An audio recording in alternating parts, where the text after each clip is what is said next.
Hello, everybody, and good morning. Happy Monday, and welcome to the Top Producer Show. So our mission is to educate, equip, and train servant leaders. Our vision is to create financially independent achievers, and our purpose is to help people grow. So before we jump into the next chapter of Think and Grow Rich, we're going to go ahead and invite some people onto here. And excuse us if you hear a running cat in the background. We just got back from our trip from Wisconsin, and he's super happy to see us.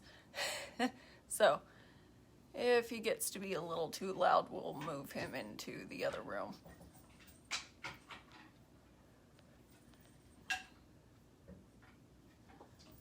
Hope everybody had a great weekend.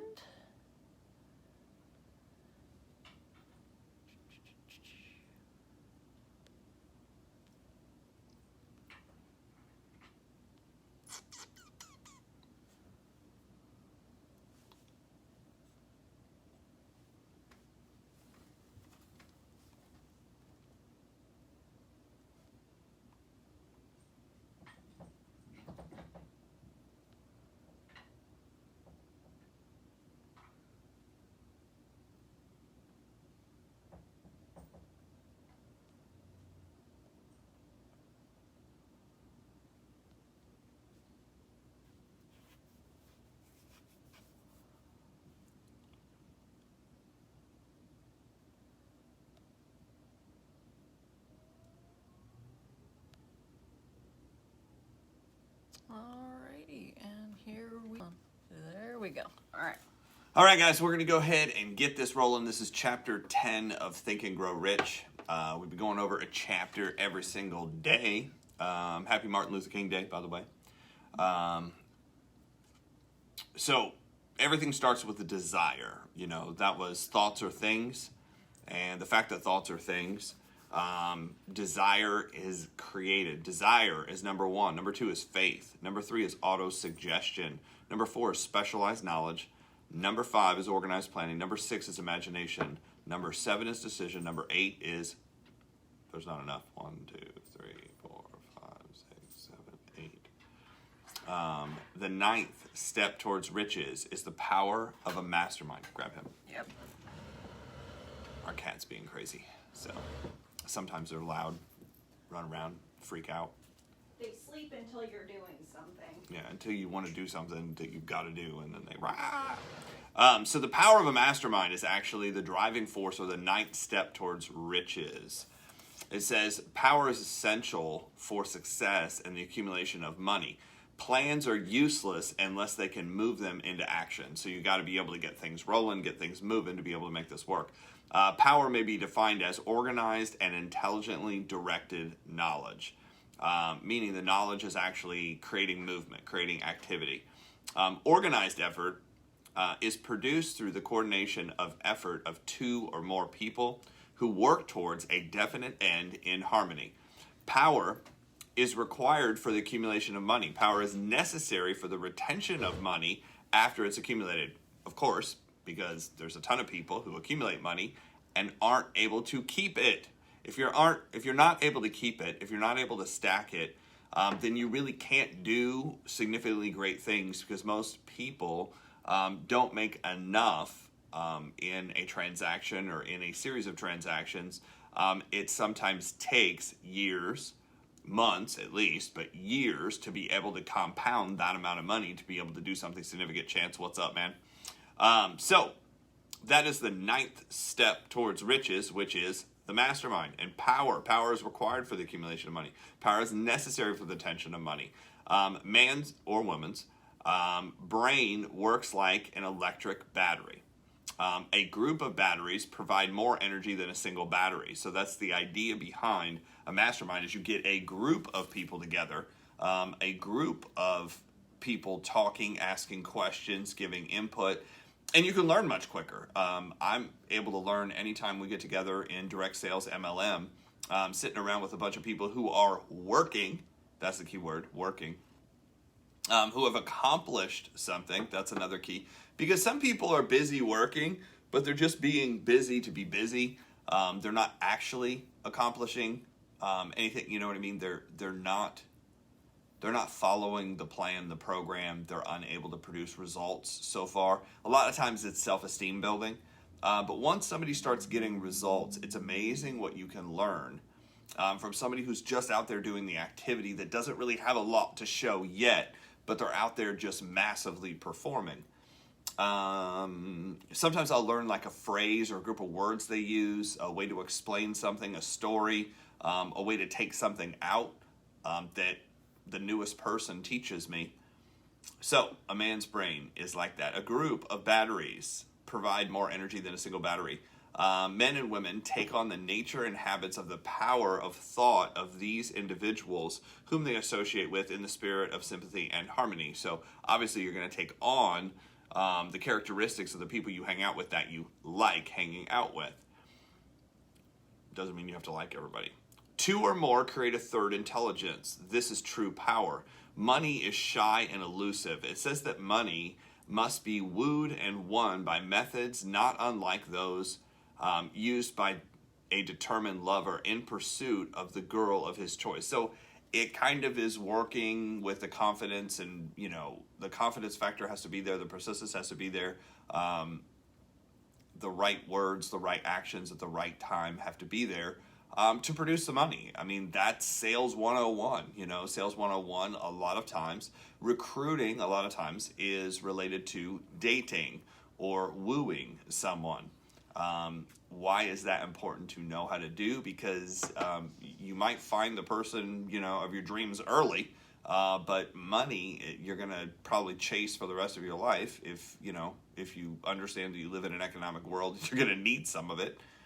So money is shy of elusive. When money comes in quantities known as the big money, it flows to the one who accumulates it as easy as water flows downhill. So once you're able to bring on a significant amount of money, once you're able to save, it's so interesting. Like once you're able to save a certain amount of money, because you've figured out how to accumulate some of it, it's funny how money keeps coming. And it'll start coming to people in different ways. And I've heard this from, different people. They're like, man, this was talking about one particular network marketer that we knew. They're like, man, everything that guy touches turns to gold. And I know that he spent some money. I mean, he had a nice house, he had a nice boat, he had nice cars, but he didn't have anything too crazy, if that makes sense. For the money he made, he didn't have anything too crazy. But he just continuously stacked money. And because he continuously stacked money, more money came at him. Why? It's almost like because he was responsible with his money, because he respected the people around him and what was going on, it was almost like the money came and found him. It sounds weird, but when you see it happen to somebody, that's a lot of times what it looks like from the outside. It's like, does this person just attract money? Does it just come to him? And the answer is yes, that's how it works. And you're like, well, how do I attract the money? Because that's what I'm here for. Two big streams in life. One flows uphill and the other one flows downhill. Uphill leads people to riches, and downhill leads people to poverty. I think, if you really think about this, if you go uphill, and John Maxwell talks about this all the time, if you go uphill, it's painful. If you go uphill, it's always work. Always. If you go uphill. If you go uphill, it's more energy. You have to put more energy in. You have to put more focus in. Have you ever hiked? You kind of have to pay attention to what you're doing, right? Because if you trip and fall, you might roll all the way back down to where you started, or worse, off a cliff, into a bad area, onto a road, whatever. But going downhill creates momentum and almost no effort. So it's funny that the people who always look for the easiest way out, it's funny, the people who always look for the path of least resistance always end up with nothing. Oh, well, what's easy? I just want to do nothing. Anybody who looks for the gimmick, anybody who looks to shortcut what needs to happen, they always end up short, right? Mm-hmm. But it's the person who does more. We talked about that the other day on one of these shows. The person who does more than what's required and gives not only quality service, but gives a quantity of service with the right attitude and spirit of service, meaning you're giving for the right reason. You're not giving to get something back. You're not giving to twist somebody's arm. You're giving because it's a good idea. And it helps like yourself, but it also helps, better the world. Poverty, it says uphill, leads these people to riches, and downhill always leads these people to poverty. Poverty and riches often change places. But uphill and downhill don't, which is kind of interesting. When it happens, it's because people of well-organized plans and structure. Poverty needs no plan. What are you doing? I don't know.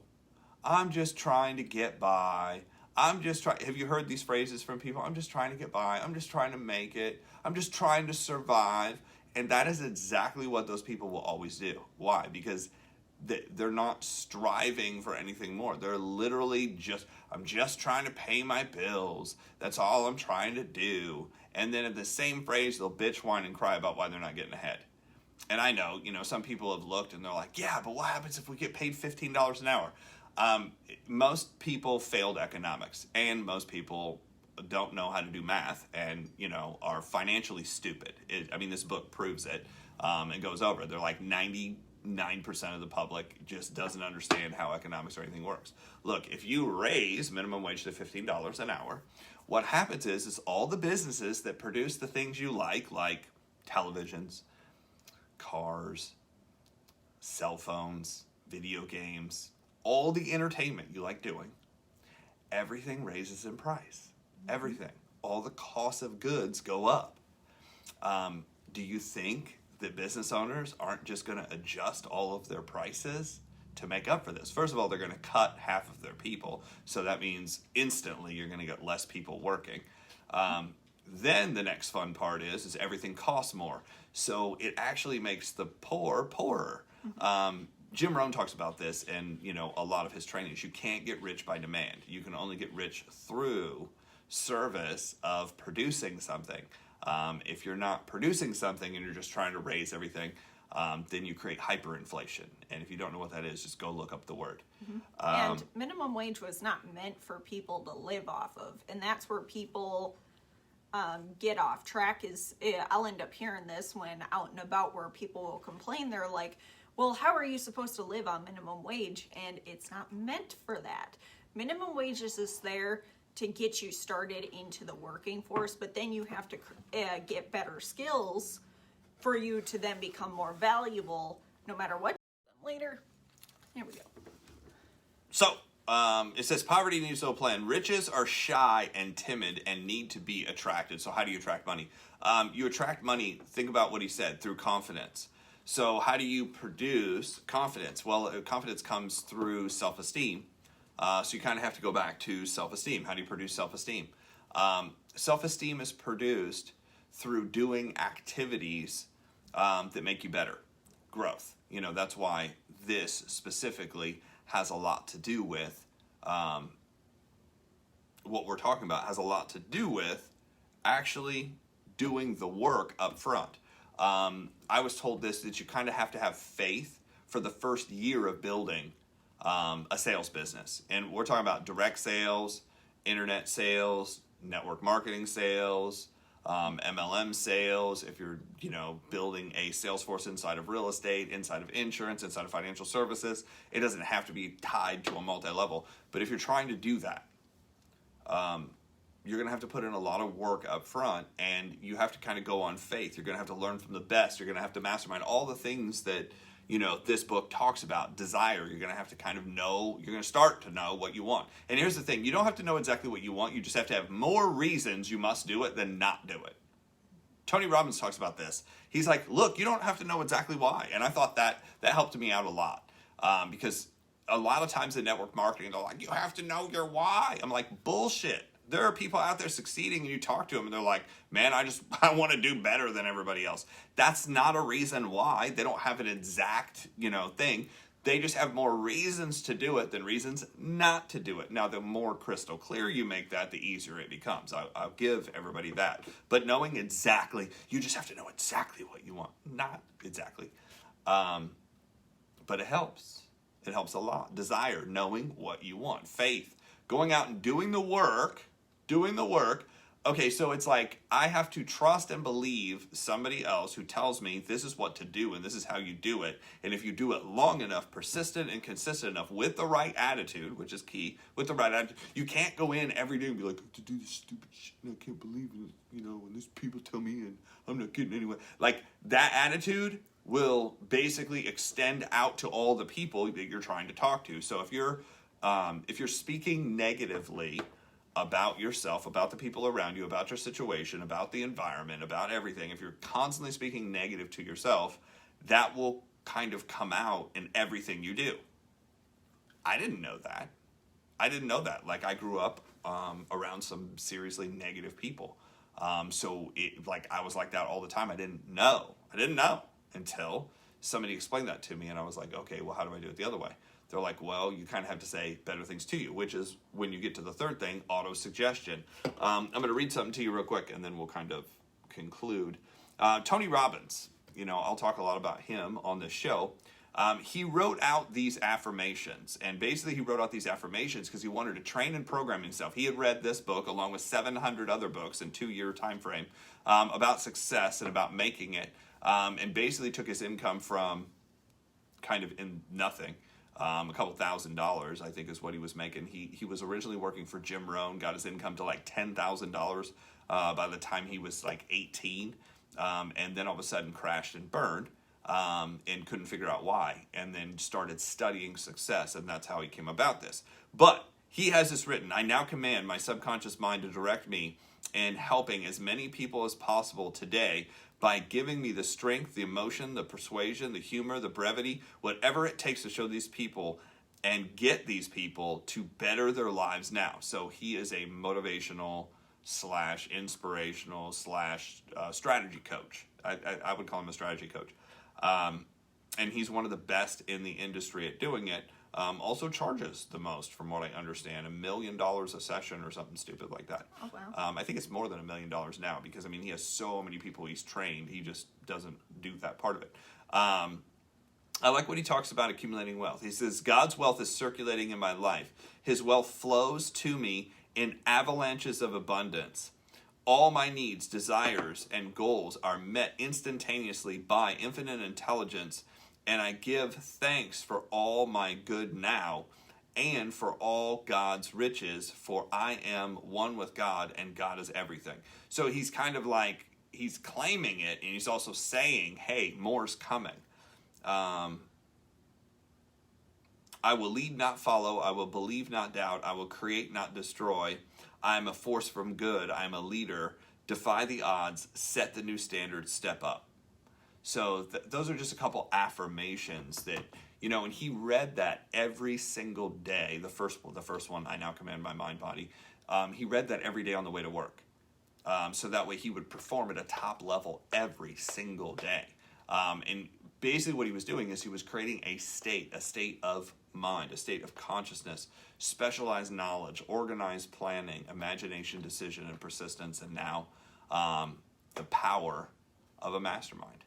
So that's what we got for today. All right. Well, if you guys haven't yet, you want to go to the Top Producer Show Facebook page, and you want to join that group, because we're going to take each one of the notes from these chapters and put them on the news feed there, so that way you guys have them. Also, go to YouTube and follow us on YouTube. Each one of these videos is going to be uploaded there, so that way if you guys would like to go back and take your own notes, you are more than welcome to do so. So with that, that is what we have for you today. Happy Monday, and we will see you guys tomorrow.